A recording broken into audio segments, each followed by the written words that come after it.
प्रिय दोस्तों, नमस्कार। इंडिया ऑनलाइन क्लास में एक बार फिर से आपका स्वागत है। आज हम प्रश्नावली 5.2 का प्रश्न क्रमांक 16 हल करेंगे, जिसमें हमें दिया है वह एपी ज्ञात कीजिए, यानी वह समांतर श्रेणी ज्ञात कीजिए जिसका तीसरा पद 16 है और सातवां पद पांचवें पद से 12 अधिक है। इसने हमें सातवां पद जो है पांचवें पद से 12 अधिक बताया है। तो हमारी पहली बात तो यह होगी इस प्रश्न में कि तीसरा पद जो है 16 है। यह हमारी स्पष्ट हो गई। हम इसे स्थिति एक भी कर सकते हैं। और दूसरी बात हमें बोली गई है कि सातवां पद पांचवें पद से 12 अधिक है। यह हमारी एक अलग दूसरी बात हो गई। तो हम इसको स्थिति के माध्यम से भी लिख सकते हैं। तो हम लिखते हैं सबसे पहले स्थिति एक। स्थिति एक है ना, इस प्रकार से। तो स्थिति एक में हमें बोला गया है तीसरा पद 16 है। तो यहाँ पर हम लिखते हैं तीसरा पद, यानी कि A3 जो है क्या है हमारे पास 16 हमें प्रश्न में दिया गया है।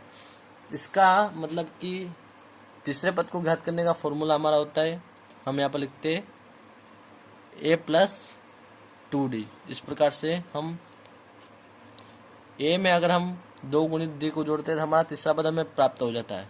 इसलिए हम इसको इस प्रकार से लिखते हैं, इसका फॉर्मूला A+2D बराबर हमें प्राप्त हो जाता है तीसरा पद 16। इसको हम समीकरण 1 नाम दे देते हैं। फिर इसके बाद हमें स्थिति 2 में कहा गया सातवां पद जो है पांचवें पद से 12 अधिक है। तो हम लिखते हैं यहाँ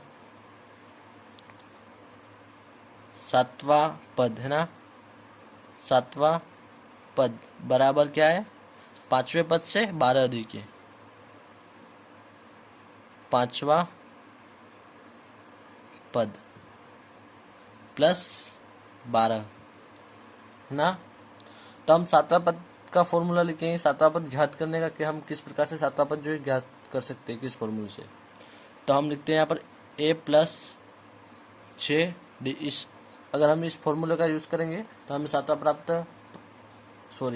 पद जो है प्राप्त हो जाता है बराबर पांचवा पद का फॉर्मूला लिखते हैं हम यहाँ पर A+5D प्लस इसके प्लस में है यहाँ पर 12 बराबर A+6D बराबर यहाँ पर जो है फिर A+5D प्लस 12।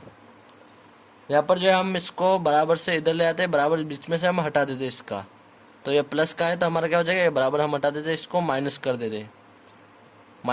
यहाँ पर जो है हमारा ये प्लस का जो है ये माइनस हो जाएगा हमारा, और फिर ये प्लस का यहाँ पर माइनस हो जाता है।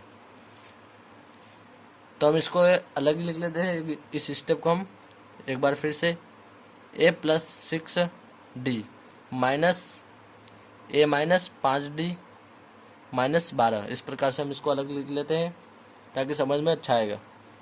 यहाँ पर प्लस का A है हमारे पास एक, और एक माइनस का, दो एक दूसरे से क्या हो जाते हैं, कट हो जाते हैं बराबर।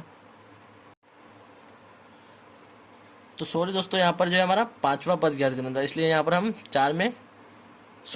D में जो है 4 का गुणा करेंगे। यहाँ पर हमसे मिस्टेक हुई है, 4 का गुणा करेंगे यहाँ पर हम D में सब जगह। अब यहाँ पर जो है +6, यहाँ पर हमारा +6D माइनस, यहाँ A से तो हमने A को काट दिया, अब यहाँ पर माइनस है हमारा 4D। तो हमारा +6D में से 4D जाएगा, यहाँ पर माइनस प्लस माइनस हो जाएगा। तो 6D में से हमारा क्या जाएगा 4D, तो बचा हमारे यहाँ पर 2D। और यह माइनस नहीं रहेगा, यहाँ पर प्लस का रहेगा क्योंकि बड़ी संख्या जो है प्लस की। फिर यहाँ पर बराबर 12, ये फिर यहाँ पर जो है हमारा -12। इसके बाद फिर -12 को बराबर से इधर भेजते हैं हम, 2D बराबर 12 ना। तो यह प्लस का हो जाता है हमारा, प्लस का हो जाएगा, माइनस का था बराबर से इधर आया बराबर। फिर 2 जो है D के गुणे में, तो ये हमारे 12 के बटे में चला जाएगा। तो D बराबर 12/2। तो यहाँ 2 से 12 कटेगा तो हमारा आएगा 6। तो D बराबर हमें प्राप्त होगा 6। इस प्रकार से हमें डी प्राप्त हुआ है 6। अब हम इसका पहला पद यानी ए ज्ञात करेंगे, उसके बाद हम समांतर श्रेणी को ज्ञात करेंगे। तो ए को ज्ञात करने के लिए हम लिखते हैं यहाँ पर डी का मान समीकरण 1 में रखने पर। अब हम जो है डी का मान समीकरण 1 में रखेंगे। तो समीकरण 1 है हमारा यहाँ पर a प्लस 2d बराबर 16, a प्लस 2d बराबर 16 देख सकते हैं आप।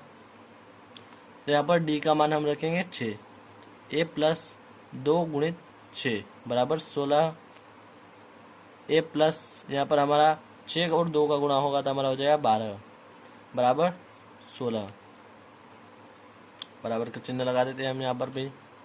फिर बराबर ए बराबर यहाँ पर जो है 12 बराबर से इधर आएगा तो हमारा हो जाएगा माइनस का, 16 माइनस 12, तो ए बराबर 16 माइनस 12 आप देख सकते हैं यहाँ पर। 16 में से अगर हमारा बाहर जाता है तो हमारा बचा है यहाँ पर 4, तो हमें ए प्राप्त होगा बराबर 4।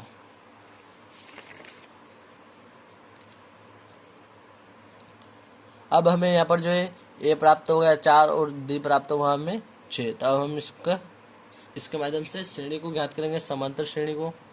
तो यहाँ पर लिखते हैं अतः श्रेणी यानी हमारी समांतर श्रेणी क्या होगी वो हम लिखते हैं यहाँ पर समांतर श्रेणी का पहला पद हमारा ए बराबर रहेगा 4 और दूसरा पद ज्ञात करेंगे इसका ए प्लस डी, इससे हमारा प्राप्त होगा दूसरा पद। ए में हम डी को जोड़ेंगे तो हमें दूसरा पद प्राप्त होता है। तो 4 प्लस 6 बराबर हमारा दूसरा पद रहेगा यहाँ पर 10। फिर तीसरा पद ज्ञात करने के लिए ए प्लस 2d करते हैं हम बराबर 4 प्लस 2 गुणित 6 कोष्टक के अंदर घेर लेते इसको बराबर 6 और 2 का गुणा होगा तो हमारा होगा यहाँ पर 12 प्लस 4 हमारा हो जाएगा 16। तो हमारा तीसरा पद आ गया हमारा यहाँ पर 16। फिर चौथा पद ज्ञात करेंगे हम ए प्लस 3d बराबर 4 प्लस 3 गुणित 6।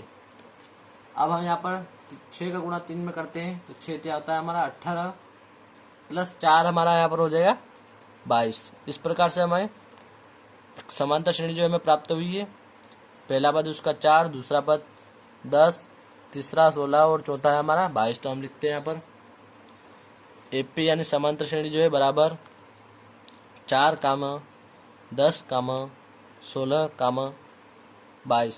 इसको हम आगे भी हल कर सकते हैं लेकिन हम इतना ही हल करेंगे इसको। आशा करता हूँ दोस्तों सवाल समझ में आ गया हो। धन्यवाद।